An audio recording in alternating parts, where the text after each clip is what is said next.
Et enfin, on finit avec une petite... Je l'ai tué. Captain Sam, can you hear me? Bonjour à tous, j'espère que vous allez bien. On se retrouve aujourd'hui pour le 19e récap. On approche tranquillement du 20e. Cette semaine, quelques petites news chez Marvel, chez DC, chez Star Wars. On va faire le tour très rapidement. Installez-vous confortablement et on passe aux news de la semaine. On commence chez Marvel avec l'officialisation du tournage pour Kraven le Chasseur, donc projet du côté de chez Sony, plus particulièrement du côté du Spider-Verse. Donc il est maintenant en tournage, on a eu quelques news ces dernières semaines avec à chaque fois l'annonce de nouveaux rôles pour le Caméléon, pour Foreigner, etc. Donc un film qui sera peuplé de beaucoup d'antagonistes.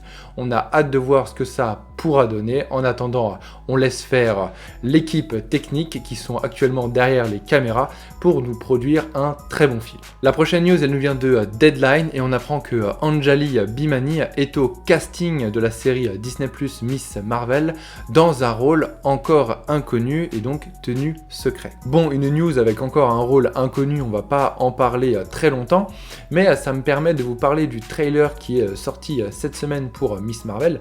D'ailleurs, si vous ne l'avez pas vu, vous pouvez aller le voir dès maintenant. Et donc, on nous a posé la question, à savoir sur la modification des pouvoirs de Kamala Khan. Quel était notre avis? Alors, je vous avoue que de notre côté, on est assez mitigé. Tout d'abord parce que, d'une part, c'est assez compréhensible avec l'arrivée de Reed Richards dans les 4 Fantastiques de John Watts. Comme c'est un personnage qui a les mêmes pouvoirs que Kamala Khan, hein, voilà, ils sont très similaires, voire identiques, eh bien, on peut comprendre.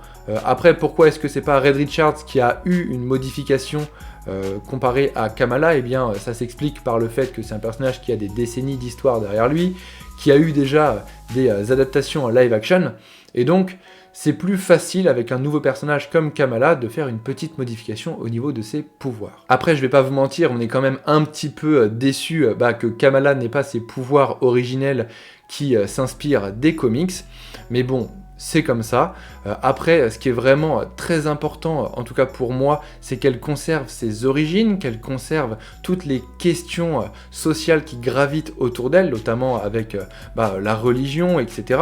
Et aussi qu'elle conserve son optimisme, parce que c'est un personnage ultra optimiste, et c'est pour ça que j'aime beaucoup ce personnage d'ailleurs. Donc voilà, le trailer a l'air d'aller dans le bon sens.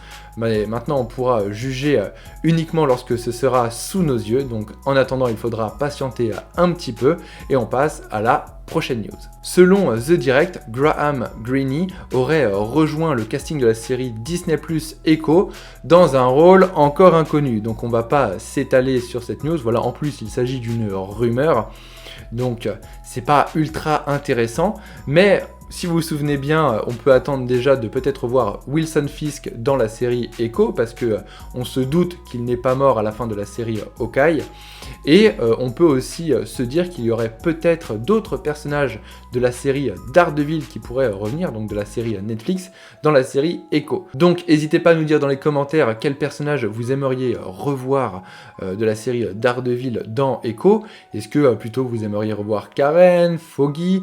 Est-ce que peut-être une intervention du Punisher, même si ça paraît très improbable, pourrait être sympa, voilà. N'hésitez pas à nous dire tout ça dans les commentaires. Allez, on va finir la ribambelle des rôles inconnus avec Deadline qui nous apprend que Sydney Sweeney a rejoint le casting du film Madame Web dans un rôle, bon vous l'avez capté, hein, inconnu. Cette news, elle nous apprend juste que le projet Madame Web serait perçu comme le Doctor Strange in the Multiverse of Madness de Sony, à savoir un projet très ambitieux qui permettrait de connecter tous les projets entre le tisseur et peut-être le MCU, ou tous les projets du tisseur entre eux, à voir, mais en tout cas ça paraît très ambitieux. Et enfin on finit avec une petite news sympathique qui nous vient de Forbes, où on apprend que Deadpool 3 sera coproduit par la société de production Maximum Effort, à savoir donc la société de production de Ryan Reynolds. Cette information elle nous permet juste de confirmer que Ryan Reynolds aura encore une fois, comme sur les 2 anciens Deadpool, eh bien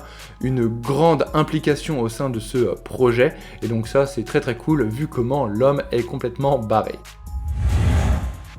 Chez DC, cette semaine, eh bien, on a pu célébrer les 1 an de Zack Snyder Justice League et pour l'occasion, il y a eu un petit événement sur les réseaux sociaux afin de montrer tout l'engouement qu'il y a encore autour du Snyderverse parce que la fusion entre Warner Bros et Discovery approche à grands pas. L'événement a duré 24 heures et a rassemblé jusqu'à 560 000 tweets. Donc c'est quelque chose d'énorme. Voilà, on se souvient qu'il y avait eu en novembre les 700K, qu'après la sortie de Zack Snyder Justice League, on était monté à plus d'1 million et quelques, ayant battu tous les records. Donc c'était vraiment incroyable. On a même pu avoir justement des acteurs du projet comme Ray Porter, Ray Fisher, qui ont dévoilé des petites photos. Voilà, on a même eu Wayne Tikar, le John Stewart du Snyderverse normalement, hein, qui n'est malheureusement pas dans le film, a posté sa petite photo en Green Lantern. C'était vraiment très très cool. On a même eu l'interprète de Martian Manhunter.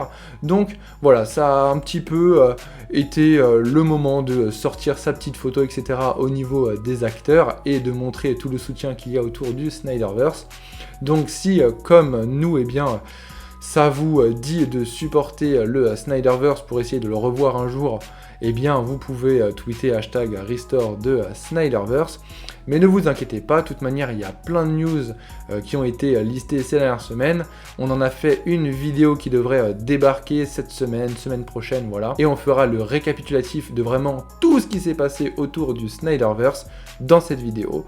Donc n'hésitez pas à activer la petite cloche et à vous abonner pour ne rien louper. Ensuite, selon Daniel Richman, il y aurait plusieurs acteurs en course pour interpréter le rôle de Lex Luthor dans la prochaine saison de Titan. Donc il y aurait Bruce Campbell, Carrie Elwes, Garrett Dylan Hunt et Toby Huss qui seraient favoris pour interpréter ce rôle. Bon, on vous avoue que nous, Bruce Campbell, on aimerait beaucoup le voir camper un Lex Luthor, surtout eh bien, que le bonhomme est déjà dans Doctor Strange in the Multiverse of Madness. Voilà, passer de chez Marvel à DC, ça se fait beaucoup, donc on attend que toi, Bruce. Sinon, du côté du Scarabée Bleu de chez DC, on a eu une petite news qui nous provient de The Wrap, où on apprend justement que George Lopez, Adriana Barraza, Elpidia Carrillo et Damian Alcazar rejoignent le casting du film Blue Beetle et on apprend aussi qu'ils devraient du coup incarner les membres de la famille de Jaime Reyes. On commence tranquillement chez Star Wars avec The Hollywood Reporter qui nous apprend que Christopher Lloyd se trouve au casting de la saison 3 de la série The Mandalorian dans un rôle, oui, inconnu. Bon, très très cool de revoir cet acteur qui nous vient de Retour vers le futur. Bon, bien évidemment, il a fait d'autres films, mais moi en tout cas, c'est pour Retour dans le futur qu'il est gravé dans mon esprit. On n'en sait trop rien sur son rôle dans la série, mais ça sera toujours un acteur de talent qui viendra se rajouter à la série de The Mandalorian. Et on termine du coup très rapidement, parce qu'il n'y a que 2 news du côté de chez Star Wars, et on apprend selon The Bespin Bulletin que la série Andor pourrait sortir au mois d'août. Ça coïnciderait avec la fin de diffusion de la série Disney+ Obi-Wan Kenobi, et on sait que Disney, ils aiment bien avoir une série qui en reprend une autre pour conserver un minimum d'audience sur leur plateforme. On avait vu ça notamment avec WandaVision, qui avait été suivi de The Falcon and the Winter Soldier, et ensuite on avait eu Loki, donc voilà, je vais pas vous refaire toutes les séries Disney+, mais on voit que c'est un modèle que Disney aime beaucoup adopter, donc ça pourrait s'avérer vrai. Voilà, le récap c'est fini, j'espère que ça vous aura plu. Comme d'hab, si c'est le cas, n'hésitez pas à lâcher un like, à partager autour de vous, à nous suivre sur nos réseaux sociaux, Insta, Twitter, Facebook, ça fera super plaisir, et en plus de tout ça, ça nous soutient, donc merci d'avance. Si vous n'avez pas vu le point box-office cette semaine, ni la semaine dernière, pour qu'on parle un petit peu plus de The Batman en chiffres, eh bien c'est tout simplement parce que j'ai pas trouvé le temps, voilà. Je vous avoue qu'avec le projet Snyderverse qui arrive bientôt, les récaps et d'autres projets en développement, que malheureusement je ne peux pas vous parler tout de suite, eh bien ça fait beaucoup de choses et j'ai pas eu le temps de m'y plonger, mais promis, la semaine prochaine on décrypte ces 3 dernières semaines de The Batman, donc rendez-vous la semaine prochaine, même jour, même heure, et d'ici là, on change pas notre credo, lisez des comics.